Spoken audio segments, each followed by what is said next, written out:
Today, we become legends.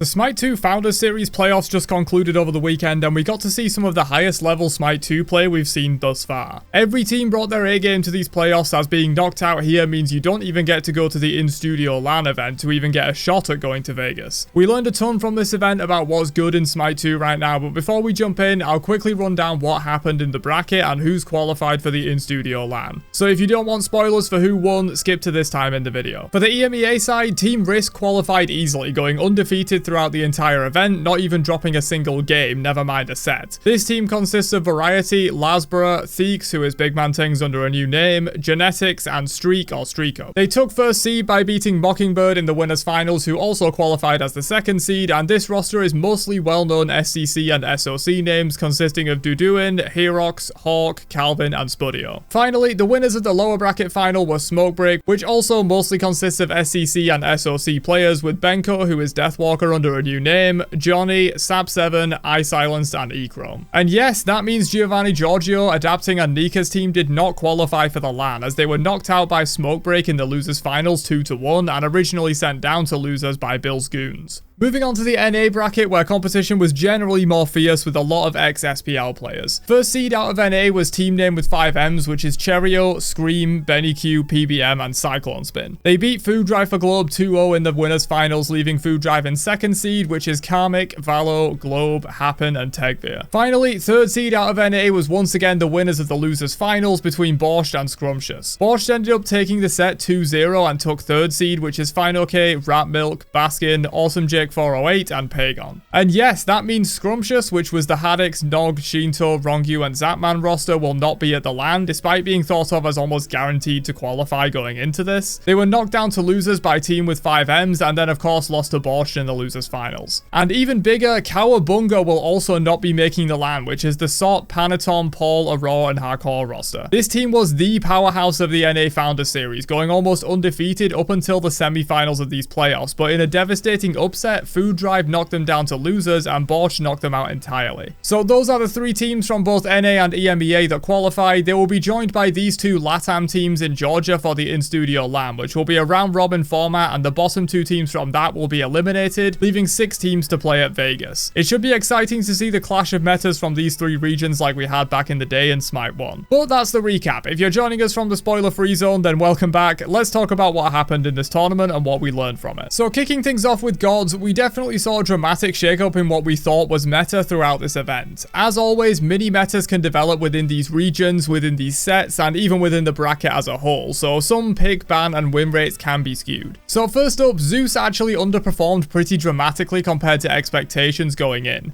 He was banned sometimes, but far from every game, and when he was picked, he actually didn't do amazing. His mid lane win rate across both regions was solidly negative, and especially bad in NA. He actually performed better in the ADC role, but the sample size is a lot lower for that, as he was mostly picked as a mid laner for this event. On the flip side, Anubis did very well as a mid laner, taking quite a few bans as sets developed, and being picked very often with a positive win rate in both regions, especially so in EMEA, where he did really well. We saw very little of Anubis solo in this tournament though, so it appears that era is over in favor of more frontline tank solo earners. Hecate also had a great showing, taking almost no bans, but going slightly positive in EMEA and massively positive in NA, where she went 20-8 and was unquestionably the most winning mid laner over there. Morrigan also had a good showing with a high win rate in both regions, though she wasn't picked all too often. So taking both regions into account, I would say the top 3 mid laners right now would be Hecate, Anubis, and Zeus in that order. I still include Zeus as he did do quite well on the higher seeded teams and still seems like a strong pick despite his underperforming win rates in general. Though it seems his pedestal as the uncontested best god in the game is definitely in question now. Moving on to junglers, far and away the most coveted jungler in both regions was Loki, which was expected going in. He was rarely banned but had the highest pick rate for the role by a mile in both regions and went solidly positive in terms of win rates for both as well. NA saw a lot of armor jungle that did quite well, and even EMEA experimented with it a little bit, but it did go slightly negative. Fenrir had a pretty awful showing all round for this tournament, and it appears his reign of dominance in the jungle is well and truly over. He went 9-12 in EMEA and 2-12 in NA. We also saw a small resurgence of Thanatos in NA specifically, but I think a lot of these games are down to Ratmilk, the jungler for Borscht, who went Thanatos in many of his games. They did qualify though, and Thanatos went positive overall, so maybe there's something to look at there. Susano had a very middling performance with fairly low pick rates and mostly even win rates, but did show up occasionally. So in terms of the top 3 junglers, taking into account both regions here, Loki is the clear best jungler in the game, followed by Amaterasu, and then either Thanatos or Susano, depending on how much you value Ratmilk as a player. Moving on to ADC, where it was basically the Kurnanos and Jingwei show with a side helping of Anhur in both regions. As mentioned before, Zeus was also played very occasionally in ADC, and we saw literally 3 games of Izanami and Danza respectively, but Kurnanos had around an 80% pick rate on average across both regions, and Jingwei around a 70% pick rate on average. So it was basically just that matchup almost every game for the most part, since they were very rarely banned, and these two are clearly a cut above the rest in the eyes of the pros. In terms of win rates, they both did just fine, being either slightly positive or slightly negative depending on the region in question, but with such a high pick rate, the win rate does tend to approach 50%, since if they're picked in every game, 50% of games are losses, that's how it's going to be. So unsurprisingly, that leaves the top 3 ADCs as Kurnanos, Jingwei, and Anhur in that order according to this tournament. Moving on to the support role though, which did have a bit more diversity, with the top picks in NA being Yamoja, Sobek, and Baron, while EMEA it was Yamoja, Ymir, Bacchus, and Sobek. Baron was an interesting one since he was extremely valued in NA for both support and solo, which we'll get to soon, and had a very high win rate in both roles, whereas in EMEA he was not valued anywhere near as much and had an awful win rate in support. Generally, I think the competition was stronger in NA, so I would defer to how he performed there, but it's interesting to see how the different regions are already developing very different metas. Yamoja was similar but reversed. She was highly valued in both regions but had a pretty bad win rate in NA and an exceptional win rate in EMEA. Again, make of that what you will, but I generally defer to NA at the moment until EMEA proves itself, maybe at this upcoming LAN, we shall see. Ymir was also highly valued in EMEA but less so in NA, and had the win rates to corroborate that, as he was actually the highest win rate support in EMEA but one of the lowest in NA. Sobek was the only support to be both highly valued and highly winning in both regions, but he did perform slightly better in NA.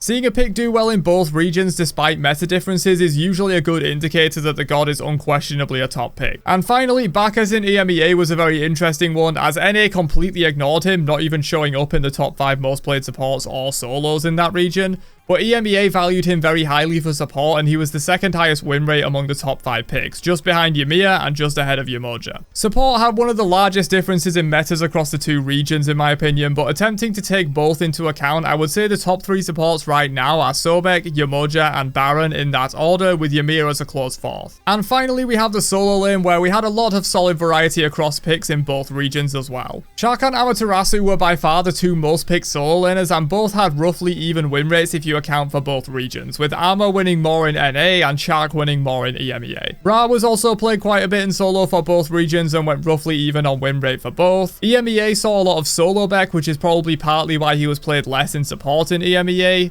and that also went dead even win rate wise. While in NA, Baron was played a lot more in solo, with especially FineOK playing a lot of this pick and making it look amazing. He had a great win rate, but similar to Thanatos from Ratmilk, I think a lot of the Baron wins came from FineOK in particular, which gives a little bit less confidence than if the god was winning across many teams and players. Finally, Odin was played a little bit across this tournament and did poorly in both regions in terms of win rate. I think the era of Odin dominating solo is well and truly over. So in conclusion for both regions, the top 3 solo laners in my eyes are Amaterasu, Chak, and either Sobek or Baron in that order. Ra is close behind but didn't perform all too well and has already received solo lane specific nerfs to his 2, so I doubt he'd be a top 3 contender anymore. And finally, let's close out the video with a bit on items and builds. I've already put out a dedicated video on how active items were very rarely built in this tournament outside of Talisman of Purification and Pharaoh's Curse, but it definitely appears like most active items aren't worth using right now, at least according to the pros. I won't go over entire builds for this video, but let's talk about a few standout items that did really well and were picked up a lot. Glad Shield is the first, which was the most bought item by a decent margin and was very popular on both solos and supports, and even occasionally on bruiser jungles. The item is very clearly strong and should be in most of your solo builds and even some of your support builds too. Soul Gem was the next most popular and was the go-to rush for mid laners and even some solo laners that use intelligence like Chak and Baron.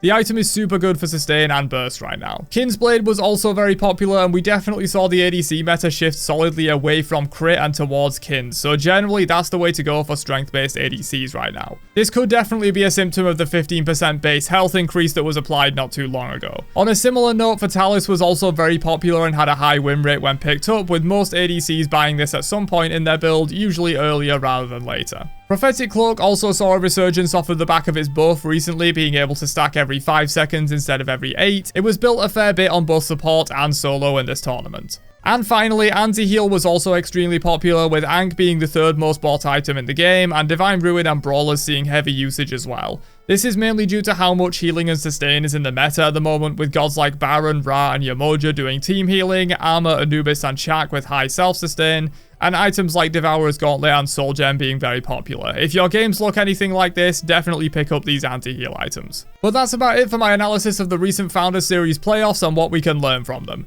Next up is the in-studio LAN in Georgia, where the competition will be even more fierce as only the top 3 teams from NA and EMEA, as well as the top 2 LATAM teams remain.